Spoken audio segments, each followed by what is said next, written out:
Bacaan dari kitab Yeremia. Beginilah firman Tuhan. Bersorak-sorailah bagi Yakub dengan sukacita. Bersukarialah tentang pemimpin bangsa-bangsa. Kabarkanlah, pujilah, dan katakanlah, Tuhan telah menyelamatkan umat-Nya, yakni sisa-sisa Israel. Sungguh, aku akan membawa mereka dari tanah utara dan akan mengumpulkan mereka dari ujung bumi. Di antara mereka ada orang buta dan lumpuh, ada perempuan hamil bersama dengan himpunan perempuan yang melahirkan. Dalam kumpulan besar, mereka akan kembali kemari. Dengan menangis, mereka akan datang. Dengan hiburan, aku akan membawa mereka. Aku akan memimpin mereka ke sungai-sungai, lewat jalan yang rata, di mana mereka tidak akan tersandung. Sebab aku telah menjadi bapa Israel. Efraim adalah anak sulungku. Demikianlah sabda Tuhan. Syukur kepada Allah.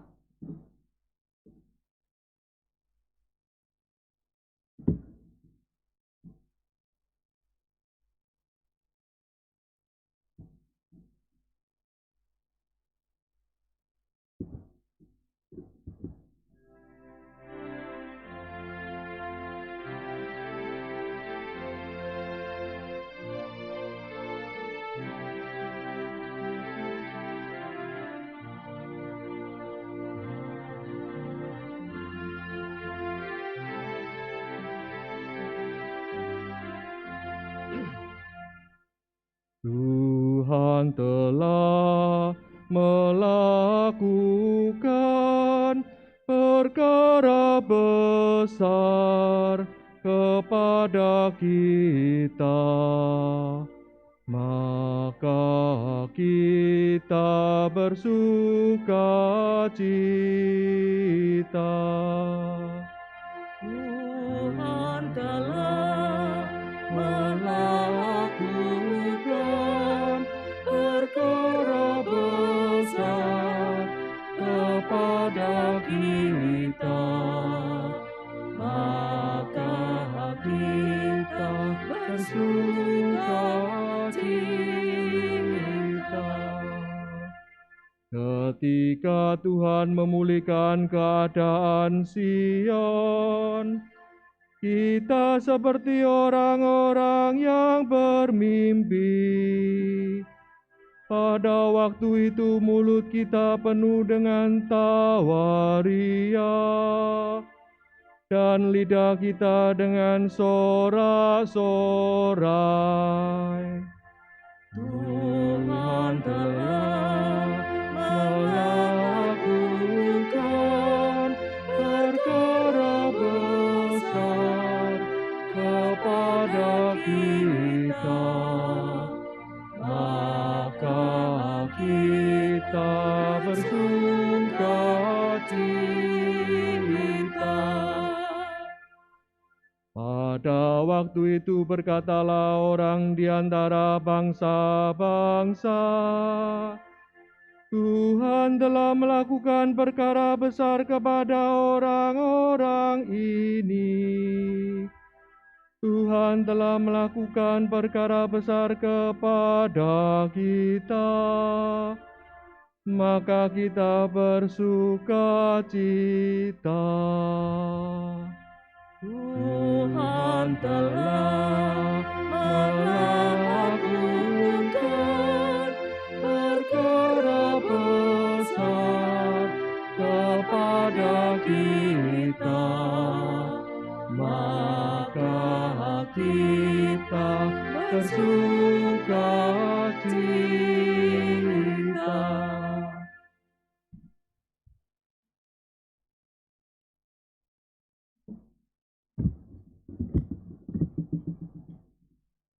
Bacaan dari surat kepada orang Ibrani. Saudara-saudara, setiap imam agung yang dipilih dari antara manusia ditetapkan bagi manusia dalam hubungan mereka dengan Allah, supaya ia mempersembahkan persembahan dan kurban karena dosa. Seorang imam agung harus dapat memahami orang-orang yang jahil dan orang-orang yang sesat, karena ia sendiri penuh dengan kelemahan. Karena itu, ia harus mempersembahkan kurban karena dosa, bukan saja bagi umat, tetapi juga bagi dirinya sendiri.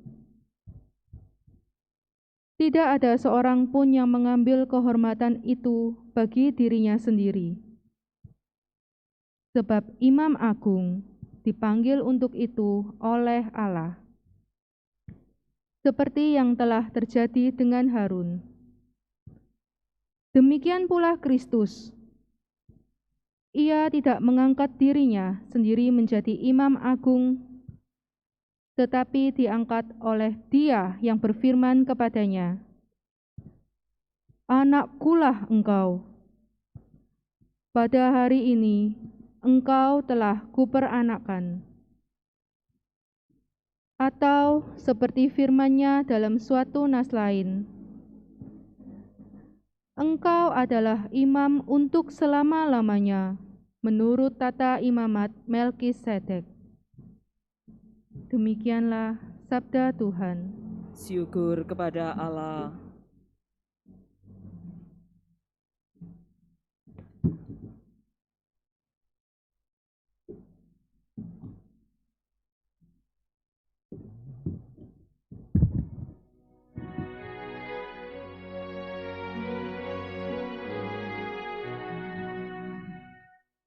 Haleluya.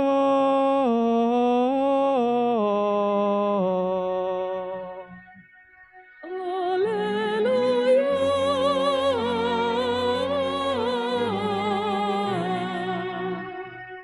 Juru selamat kita Yesus Kristus telah mematahkan kuasa maut dan menerangi hidup kita berkat Injil. Haleluya.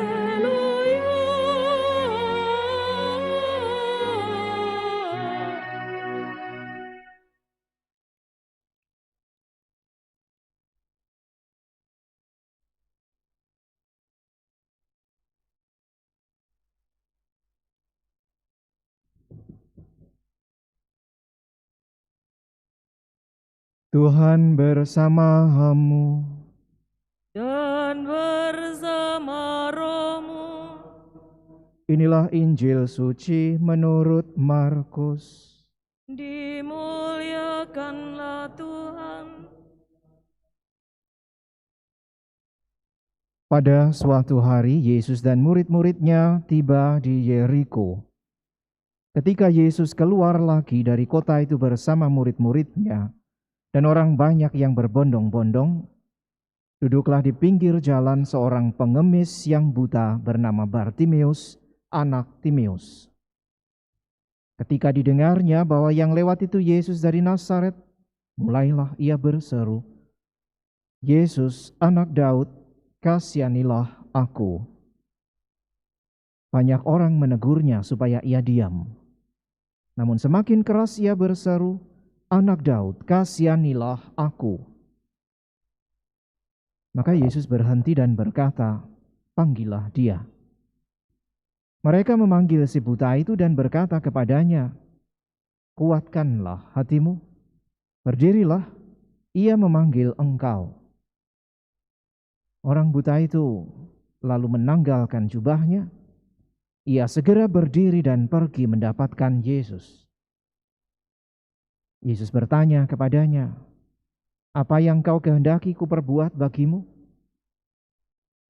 Jawab orang buta itu, "Rabuni, semoga aku dapat melihat." Yesus lalu berkata kepadanya, pergilah, imanmu telah menyelamatkan engkau. Pada saat itu juga melihatlah ia, lalu ia mengikuti Yesus dalam perjalanannya. Demikianlah sabda Tuhan. Terpujilah Kristus.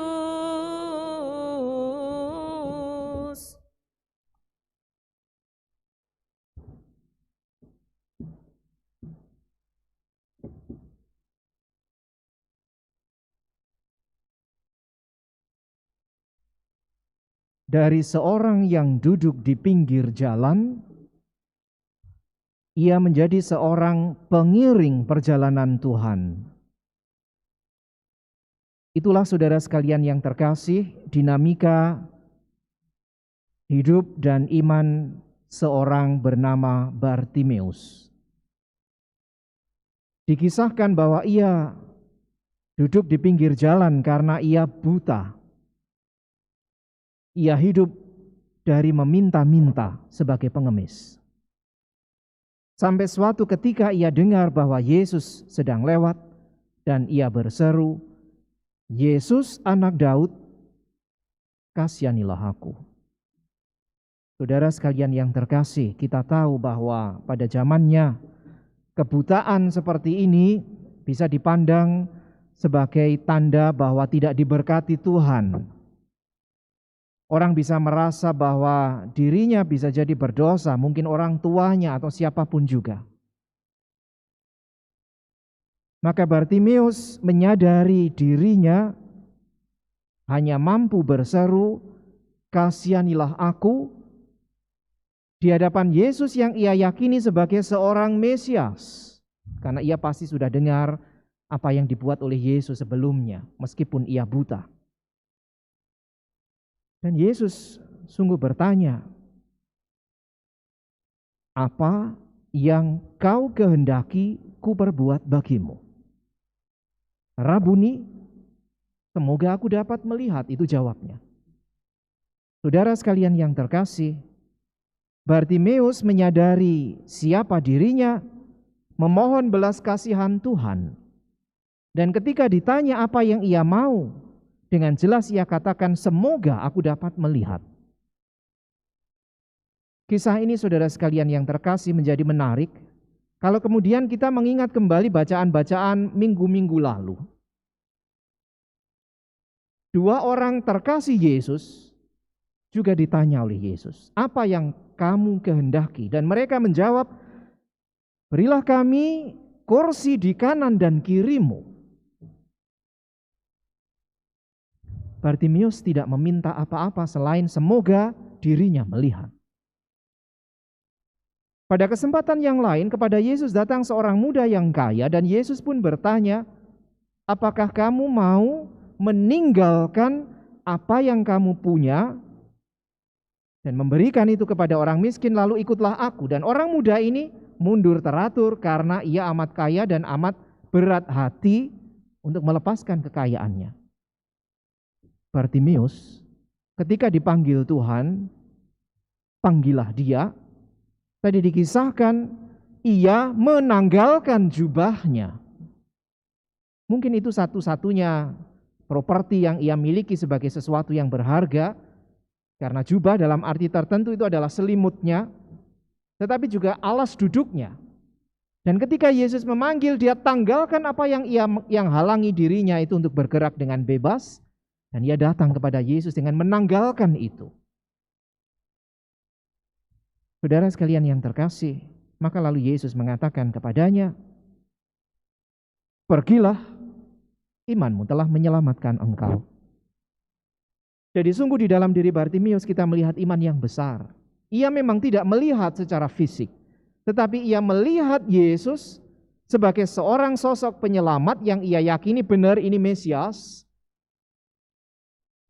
Sementara orang lain yang bisa melihat, para murid yang sudah mengikuti Yesus sekian lama, mendengarkan ajarannya sampai saat itu tidak mampu melihat diri Yesus sungguh sebagai Mesias.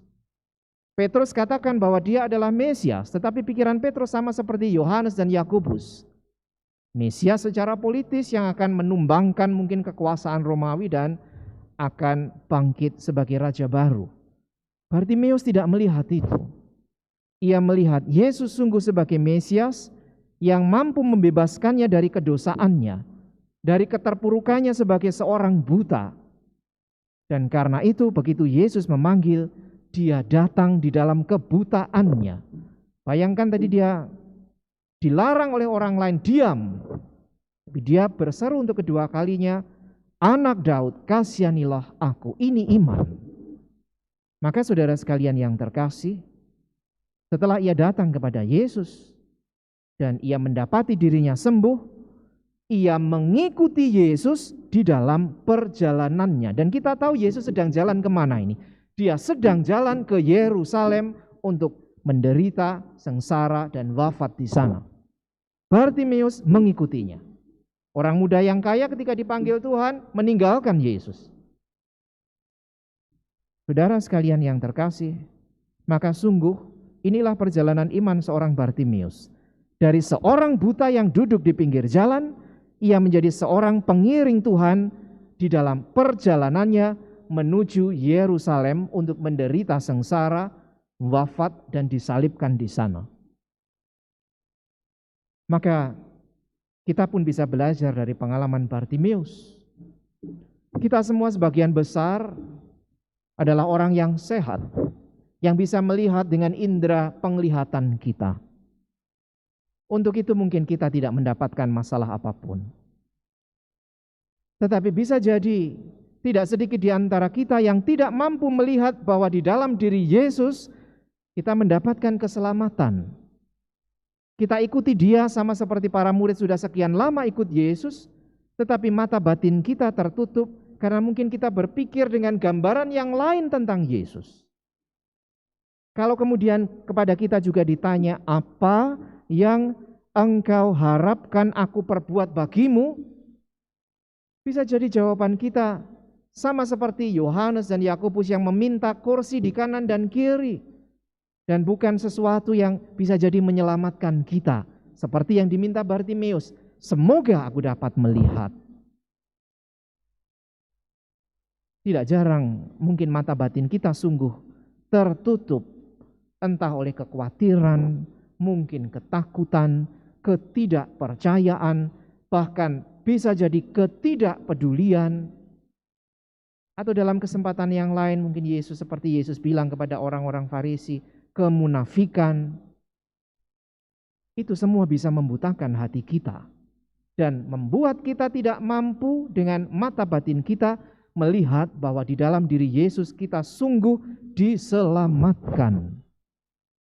Maka mari saudara sekalian yang terkasih, belajar dari pengalaman Bartimeus. Kita lihat di dalam diri kita masing-masing apa yang kerap kali mungkin membutakan kita, sehingga kita menjadi kurang beriman kepada Yesus yang menyelamatkan kita. Dan kalau itu ketemu, mari kita mohon seperti Bartimeus juga, Tuhan Yesus, kasihanilah aku, bantulah aku dengan rahmat-Mu, supaya aku berani mempercayakan hidup-Mu kepadaku, dan dengan mata batin yang semakin jernih, perkenankanlah aku mengiringi jalan sengsara, wafat, salib, dan kebangkitan-Mu. Itulah yang dibuat Bartimeus. Dari duduk di pinggir jalan dalam kebutaan, menjadi pengiring Tuhan di dalam perjalanannya karena iman. Semoga saudara sekalian yang terkasih, perjalanan hidup iman kita masing-masing dengan segala macam persoalan, kekhawatiran, mungkin ketakutan atau apapun juga, tidak pernah menghalangi kita untuk berani juga menjadi pengiring jalan Tuhan. Kita singkirkan apa yang menghalangi hidup kita atau diri kita dari kemampuan untuk melihat bahwa Yesus sungguh penyelamat kita, dan kita ambil langkah, kita singkirkan apa yang menjadi penghalang untuk menjadi pengiring Tuhan, sama seperti Bartimeus yang tanpa keraguan mengiringi perjalanan Tuhan.